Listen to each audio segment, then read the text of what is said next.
We are at the New Jersey State Executive House, and we performed all the plaster restoration.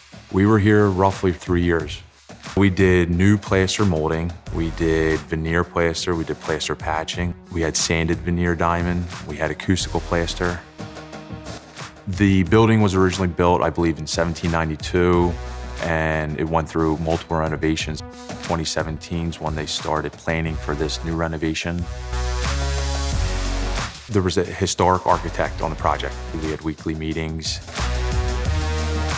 The first thing we did before they started full demo, we had to go up and get impressions of the existing molds, and then we recreated new crown moldings with those impressions. There was around 40 different pieces we had to make. You know, when you go from the eggs, the dental, to make everything connect, there's different molds in each room, so not every room's the same, each room's different. It was an awesome project to work on. From Turner to Keating to the other trades, everyone was perfect.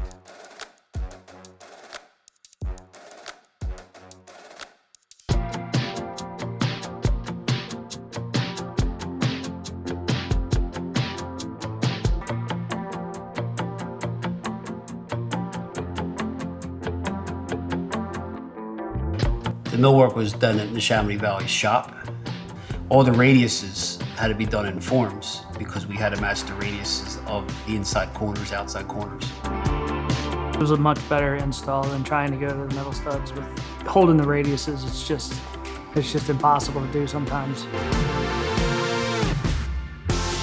The ceiling height was a big problem. Everything kept dropping down. I think we started at 125 inches tall. It turned out to be maybe 115 inches by we're all done. But it kept changing with the architect to make sure all of the things were covered up by the ceiling panels.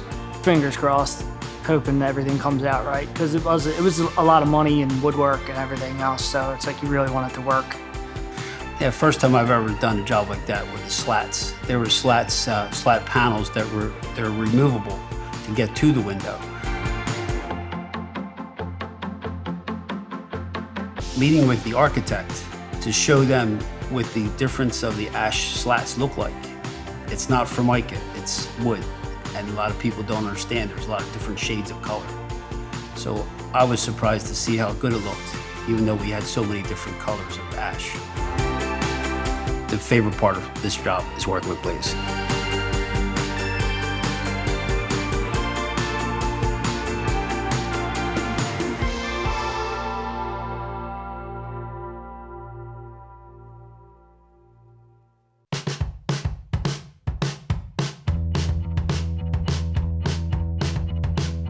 The building is not very old at all, but the client wanted to renovate with some state-of-the-art finishes and provide for these really unique spaces for their students. The hallway had a glitch with the existing ceilings that were established. They were sagging, they were bowing, the grid was all bent up because of all the mechanical trades being in and out of it over the past 15 years. So what started as a harder finish project turned into a much larger project.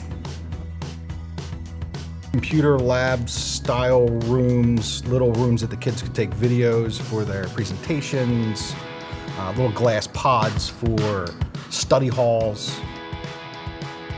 The building's open 24 hours a day. There was kids sometimes 3, 4 o'clock in the morning working in these little glass pods, and we're trying to run track. Because it was an occupied space, they had a lot of, parameters for noise and for timing. So they worked a lot of overtime and a lot of weekends and nights.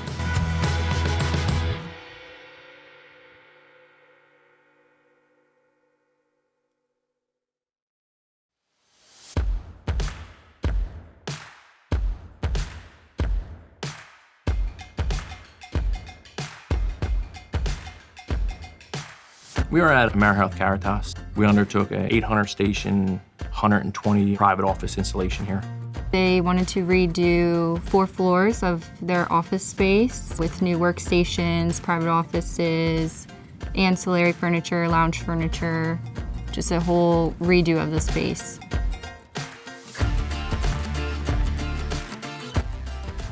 $2,300 linear feet of Tech Neon Tech View, 215 storefronts, 215 doors, about 650 pieces of glass. The original project was supposed to be 13-week duration, but it was cut down to 6 weeks. The client cut our time schedule in half. We doubled the manpower, worked 2 shifts, weekends, and got the job done on time. Well, this system is extremely installer friendly, so makes it kind of easy. We did a similar job like this for them at their headquarters. Knowing the product, having a plan already in place, made it a lot easier for us to install. Unlike most jobs we do, when we came in here, this place was ready. And it was ready for us to just rock and roll and get it done on time and get done with it.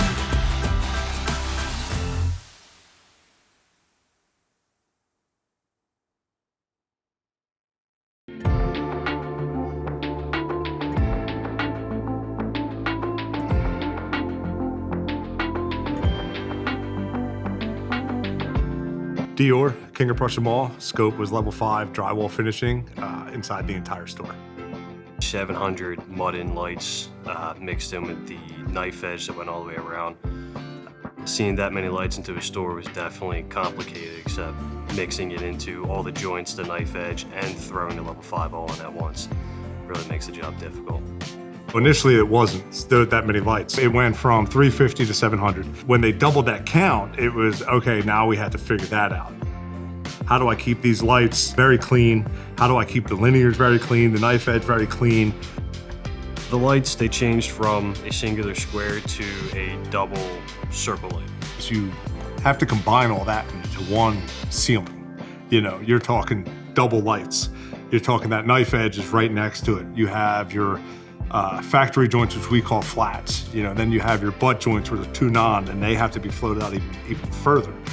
So the whole process that David was doing, it was combining all of these things into one, and then having to make that look beautiful, then you have to go over every square inch of every single ceiling. The quality of product that they purchased from to decorate the store, between fabric to carpet to even plaster work done by hand there, and custom wood and stuff that cost more than my house. You had to be very weary of everything else that was in the store because your life was on the line, literally. The woman's changing room was $250,000 in fabric. And we work with knives all day. Yeah.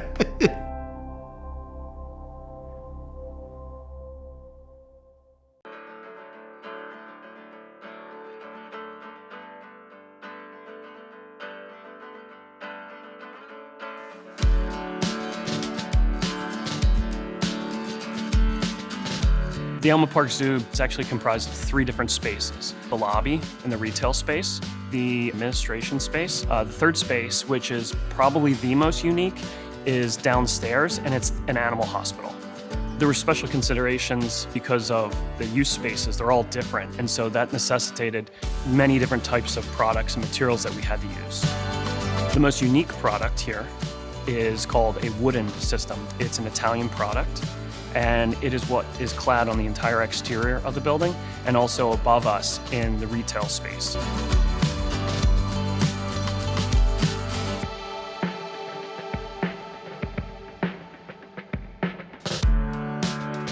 The exterior siding system has a couple different components that are unique to most building products.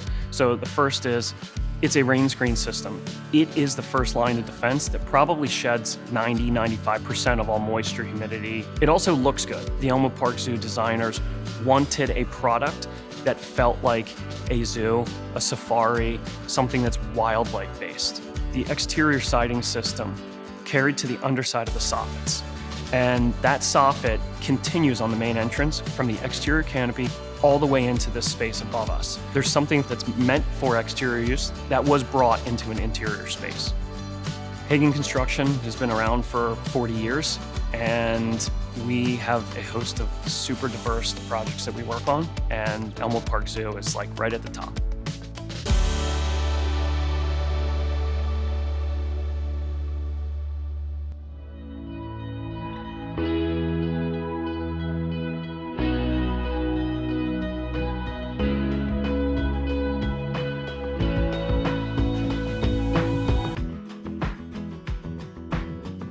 The original TM Pierce School was there since 1909.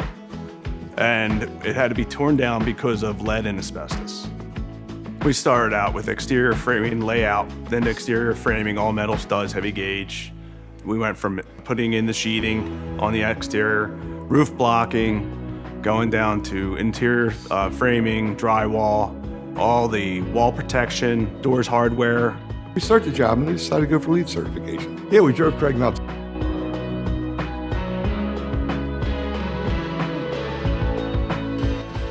This school was just not a school. It's just not a place for kids to come and get an education. It was to bring a broken neighborhood together, a community. And that's the great thing about it. It's open year-round. It's to help a community that's probably been screaming for help for a long time. You see kids that are just like, they're like alive. They want to learn. They want to, they want to do things. They want to be somebody. Be able to give them a place to do that it's pretty cool.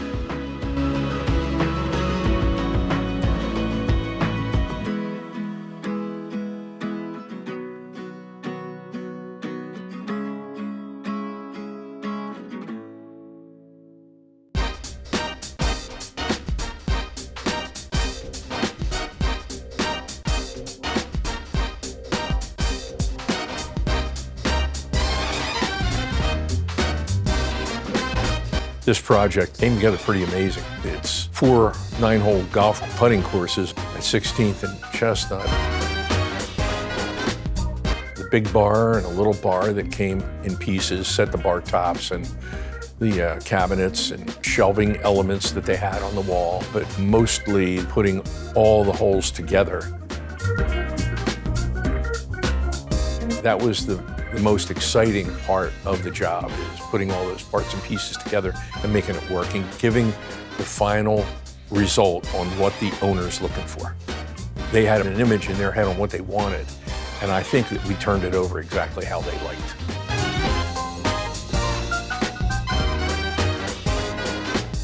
I was impressed with our guys on how they did it all. Just seeing them methodically pour into it and figure out the pieces and the parts and where they're going to go, and some of the parts weren't labeled, some were. You have to have an imagination to get through all this stuff. Favorite part was the finished product, to see everything complete and just enjoy taking it in.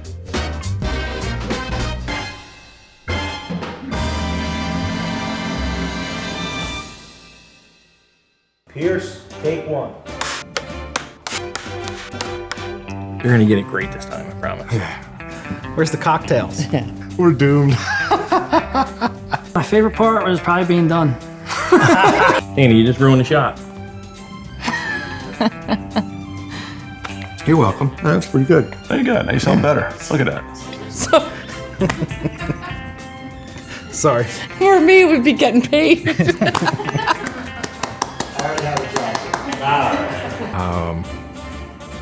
Do not put that on there. I'll give you the formal answer, because the informal one's not good. But don't worry, none of the people around there ever were in danger. I think you should edit that.